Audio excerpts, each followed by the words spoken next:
नाजरीन, आम इंसान जब शहजादों और सलातीन की जिंदगियों का खुद से तकाबली जायजा लेते हैं तो उनको यही महसूस होता है कि जिंदगी तो वही है जो सुल्तानों ने दुनिया और तख्तो ताज पर राज करके गुजारी है। लेकिन अगर हम सल्तनत उस्मानिया के शहजादों, सलातीन और वली अहदों की जिंदगी एक झलक में देख पाएं तो खुदा का शुक्र अदा करेंगे कि थोड़े में रखा लेकिन आजाद जहनो सोच का हामिल रखा। ना तो हमारे सरों पर तलवार का खौफ लटक रहा है और ना ही अपनों की जानिब से कैद में डाले जाने का गम है।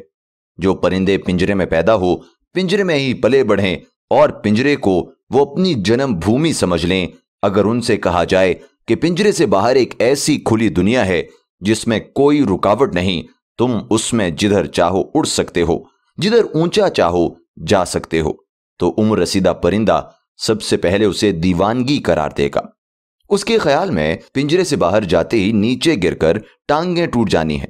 अगर जिंदा बच भी गए, उसकी सोच के मुताबिक ये जुनूनियत, पागलपन, गैर अमलियत और नसीब फोड़ने के बराबर है, जबकि दर हकीकत ये खुली हवा ही उसकी फितरी जगह है। बस ये पिंजरे बाज औकात जहन पर मुसल्लत हो जाते हैं। ऐसा ही सल्तनत उस्मानिया में सलातीन के साथ कई 100 साल पहले किया गया। आज की इस वीडियो में हम ऐसे ही कफस की कहानी सुनाने जा रहे हैं जो सल्तनत उस्मानिया के कमसिन शहजादों के साथ एक पिंजरे में रवा रखा जाता था, जहां उन्हें कैद कर दिया जाता था। और फिर क्या होता था, ये जानने के लिए हमारी इस वीडियो को आखिर तक जरूर देखिएगा। नाजरीन, सल्तनत उस्मानिया की बात करें तो 1100 कबल मसीह में तख्तो ताज की खातिर भाइयों को कत्ल करने की रिवायत थी।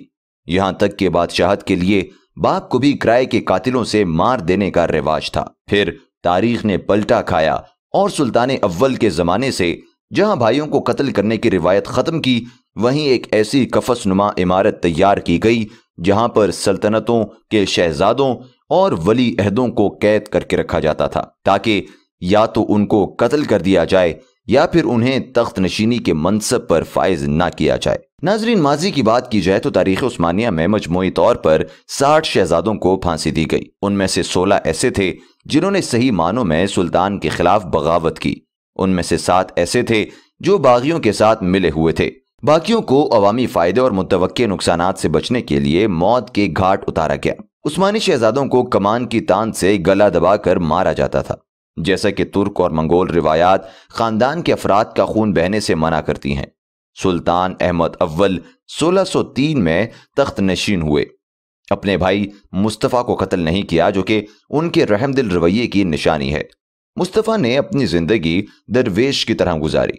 शायद सुल्तान अहमद का रवैया इस अवामी गुस्से की वजह से हो जो उनके वालिद सुल्तान मोहम्मद सोम की वफात के बाद पैदा हुआ, जिन्होंने अपने 19 भाइयों का कत्ल करवाया। 1617 में जब सुल्तान अहमद अव्वल की वफात हुई, उनके भाई मुस्तफ़ा सुल्तान बने, जबकि सुल्तान अहमद के अपने बेटे भी मौजूद थे। ये उस्मानी तारीख में पहली दफा था कि सुल्तान के मरने के बाद उसका भाई तख्त नशीन हुआ। उसके बाद शहजादे किसी सूबे या इलाके यानी संजिक में तरबियत के लिए नहीं भेजे जाते थे, बल्कि वो कफस में रहकर अपनी बारी का इंतजार करते। शहजादों का कत्ल भी तकरीबन रुक गया। लेकिन कफस एक ऐसा जिंदान था जिसने ना सिर्फ उनके जहनों को माजूर कर दिया, बल्कि सल्तनत उस्मानिया को भी नाकाबिले तलाफी नुकसान पहुंचाया। नाजरीन, सोचें, एक सुल्तान जिसने जिंदगी के कई साल इस कफस में गुजारे हों, अचानक एक दिन बाहर निकाला जाता है और बादशाहत के मनसब पर फाइज कर दिया जाता है, तो वो मामलात हुकूमत के किस तरह से संभाल पाएगा? अगर वो तो यकीनन हुकूमत का बेड़ा गर्क करेगा ही करेगा, बल्कि अवाम के मसाइल का भी बेड़ा गर्क कर देगा। हम आपको बताएं कि सुल्तान दोम जो 39 बरस कफस में रहा था, तख्त नशीनी के वक्त उसकी उम्र 46.5 साल थी। वो कफस के अलावा किसी और दुनिया से शनासा ही नहीं था। वो 22 जून 1691 को एड्रीन में फौत हो गया। ताहम तुर्क सलातीन में कोई भी इस जितना बाकिरदार, मुत्तकी और कानून का पाबंद न था। फिर मुस्तफ़ा दोम जो 1703 को माजूल कर दिया गया, वो कफस में रहकर जहनी तौर पर मफलूज हो चुका था। नतीजतन उसे माजूल करना पड़ा। सुल्तान अहमद तख्त नशीन हुआ तो उम्र तकरीबन 30 बरस थी, जिसमें से 16 बरस उसने कफस में बसर किए थे। सुल्तान अहमद सोम 52 बच्चों का बाप था और इसके बाद 6 बच्चे जुड़वा हुए, जिनमें एक जोड़ा लड़कों का, एक जोड़ा लड़कियों का और एक जोड़ा लड़के लड़की का था। 1730 میں اسے اپنے بھتیجے محمود کے حق میں دستبردار ہونا پڑا۔ اس قفس سے بند کر دیا گیا۔ سلطان محمود کی عمر 34 برس تھی، جس میں سے 23 برس وہ قید میں رہا۔ وہ کبڑا، کمزور اور غیر مستقل مزاج تھا اور 14 دسمبر 1754 کو وہ گھوڑے سے گر کر مر گیا۔ اب عثمان سوم کی باری، جس کی عمر 56 برس تھی، جس میں سے 51 برس اس نے قید میں گزارے تھے۔ عثمان محمود کا سوتیلا بھائی تھا، اور دیکھیے یہ خاندان کس طرح خود اپنے ہاتھوں سے اپنی قبر کھود رہا ہے کہ یکے بعد دیگرے ایسے سلطان آ رہے ہیں جنہوں نے زندان کے علاوہ اور کچھ دیکھا ہی نہیں۔ ناظرین، سلطان عثمان 1757 کو فوت ہوا تو مصطفیٰ سوم کی باری آئی۔ تب اس کی عمر 39 برس تھی، جس میں سے 27 برس اس نے قید میں گزارے، جہاں اس کے چھوٹے بھائی اس کے تخت نشینی کے بعد بھی قید رہے۔ اس کے دور میں استنبول میں غلے کی قلت ہو گئی تو شہر کی عورتوں نے شاہی گوداموں پر یلغار کر دی۔ اس کے بعد عبد الحمید اول 6 اپریل 1789 اس کی موت کے بعد اس کا بھتیجا سلیم سوم، وہ بھی قفس سے نکل کر تخت پر بیٹھا تھا، لیکن وہ دانا تھا جو مغربی خطوط پر سلطنت کی اصلاح چاہتا تھا۔ لیکن اصلاحات کے نتیجے میں ایسا دباؤ پیدا ہو گیا کہ اس نے اپنے غمزاد مصطفیٰ کو قفس سے نکال کر تخت پر بٹھا دیا۔ قفس زدہ مصطفیٰ چہارم کے بعد سلطان محمود دوم، جس کی عمر 29 برس تھی، جس میں 19 برس اس نے قید میں گزارے تھے۔ ناظرین، سلطان عبد المجید اول تخت نشین ہوا، جو اپنے 11 پیشرویوں کے بعد پہلا خوش نصیب تھا جو کبھی قفس میں نہیں رہا تھا۔ اس کے بعد 31 سالہ سلطان عبدالعزیز تخت پر بیٹھا، جس نے 22 برس قفس میں گزارے۔ عبدالعزیز کا بچپن عورتوں اور خواجہ سراؤں میں گزرا تھا۔ قفس میں شہزادوں کی عیاشی کے لیے بانچ عورتیں فراہم کی جاتی یا پھر خواجہ سرا، تاکہ سلطنت کے جانشین کا مسئلہ پیدا نہ ہو۔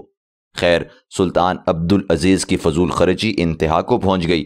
اس نے 2500 عورتیں، خواجہ سرا اور غلام عورتیں بھرتی کی ہوئی تھیں، وہ معزول کر دیا گیا۔ اس کے بعد کامتا لرزدہ خوفزدہ مراد سلطان مراد پنجم کے نام سے تخت نشین ہوا۔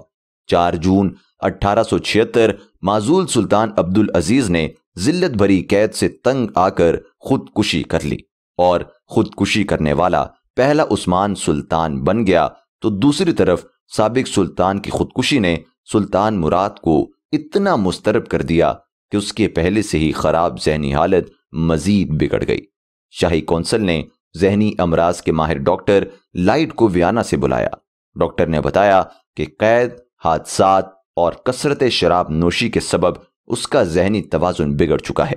وہ جنون پسند بھی ہو چکا تھا، لرہ چلتے تیر کمان سے عوام کو قتل کر دیتا تھا۔